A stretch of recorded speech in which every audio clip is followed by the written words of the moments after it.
Nze ko mu Endobeso. Osesa. Kumacha kuno. Olaba foto sesa bwoti kati olugwo sula naye. Tutagenda yiyo tubyogere byo ku mulimu. Nebyo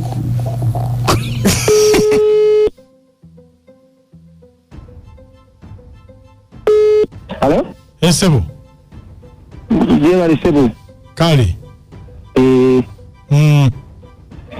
Nsonyi wankubye neekwese eno nina obuzibu.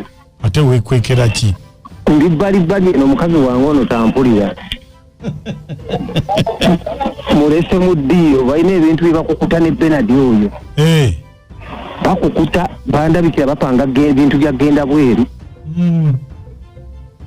Ebuyenzi byanti ng'alumba omusaku masimu ng'agavaako. Ng'agira ati kati okukukuta okwo kunsobedde njagala omumanya Benard ono nsaba onnyamba onkebera onnoonyererezeeko.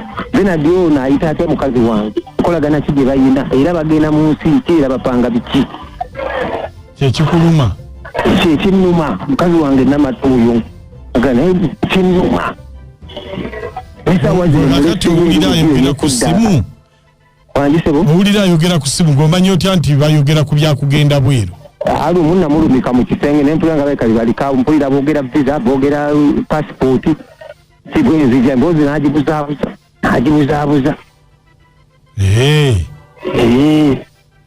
kale beerako boogera babiri akale taata nasanyuka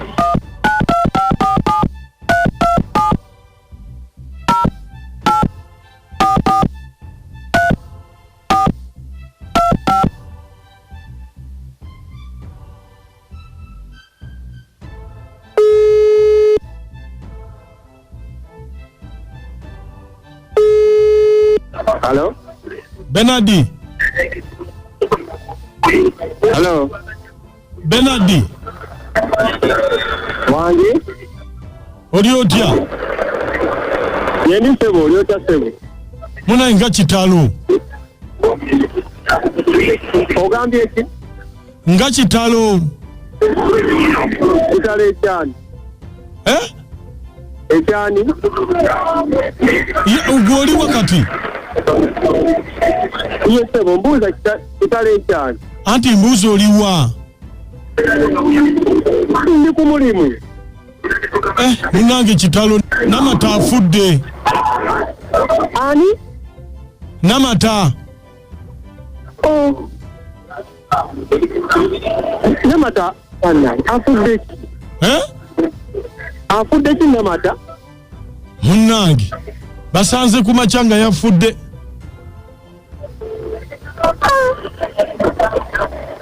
Mukama Katonda ono ani gwe njogera naye?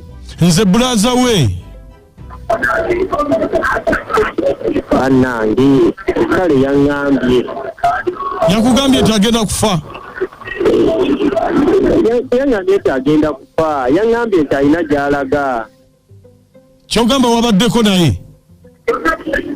Twabadde naye era okugenda eyo yaŋŋambye nti agenda kuba yaŋŋambye nti agenda wa musawo Muganda. Ebyo nno tobyogera poliisi bonna abyogera nti yabaddeko naawe bajja kukwata. Nze yaŋŋambye ng'agenda naŋŋamba alina yabadde n'ensonga ezimusumbuwa. Ng'agenda ku musawo Muganda? Yaŋŋambye agenda ku musawo Muganda naŋŋamba waliwo omusajja gw'abadde naye. Omusajja gw'abadde naye?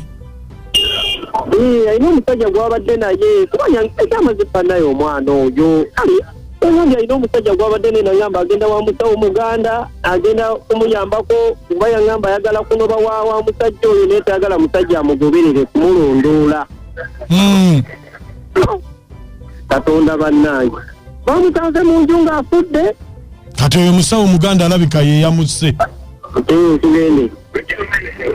Mugenda waate sooka olinde. Ssabo. Ssabo. Wangi. Welooza musawo Muganda si ye yamusse?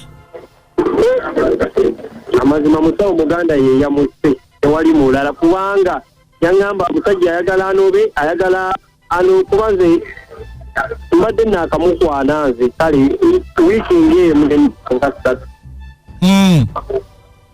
naye yaŋŋamba musajja oli abadde amukooye ayagala kunoba jjeene ewange naŋŋamba kagende ku musawo Muganda kuba tayagala musajja oli kumulondoola nga tugenze kubadde n'enteekateeka nnene bannaye Katonda nkubye omuggo munnange yafudde dda bannaye afiridde sayidi ki afiridde sayidi kyoba nandibadde nzijooba waakiriko kakati ebyokuziika kyensuubira beera ku BTFM bajja kubyogera nerewa ku BTFM nkyoba wuliriza BTFM togimanyi ngimanyi radio wuliriza kubanga oli mu Endobeso ne Mukunja bakutegedde oli kumuka musajja Ssabo okwana mugenze ne ku musawo mu muloge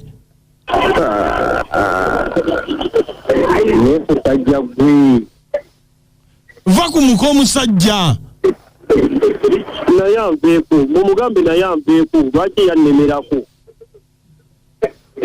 nange bwana naye anveeku batambuddeeko nze nyamukwana ssebo oli ku BTFM no bakuwulira